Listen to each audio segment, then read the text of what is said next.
मंडळी नमस्कार. रामबाण उपचारमध्ये मी प्रकाश कचरे तुमचं स्वागत करते. मंडळी, ही जी वनस्पती दिसते ना, ह्या वनस्पतीचं नाव आहे काटेसावर. आमच्या ग्रामीण भागात काटेसावर म्हणतात, सावर म्हणतात. तर तुम्ही काय म्हणतात नक्की कमेंट करा. तर मंडळी, ही वनस्पती आता भरपूर फुलांनी बहरलेली आहे. तर तुम्हाला एक ह्या वनस्पती साधा सोपा उपाय सांगतो. बरेचसे जण सांधेदुखी, हातपाय दुखतात यांनी त्रस्त.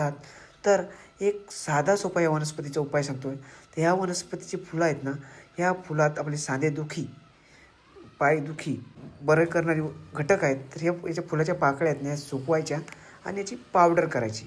ही पावडर सकाळी 1 चमचा, संध्याकाळी 1 चमचा दुधात टाकून पिली तरी चालेल, किंवा तुम्ही पाण्यासोबत, कोमट पाण्यासोबत घेतली तरीही चालेल. असं जर नियमित तुम्ही जर घेतलं ना सकाळ संध्याकाळ, तर तुमची सांधेदुखी बरी होईल. एवढा आयुर्वेदिक आणि रामबाण आहे. अशा विविध आयुर्वेदिक पारंपरिक माहितीकरता माझ्या रामबाण उपचार चॅनलला सबस्क्राईब करून ठेवा. तुमच्या नातेवाईक मित्रमंडळी यांनाही शेअर करा, जेणेकरून यांना याचा उपयोग करता येईल. धन्यवाद.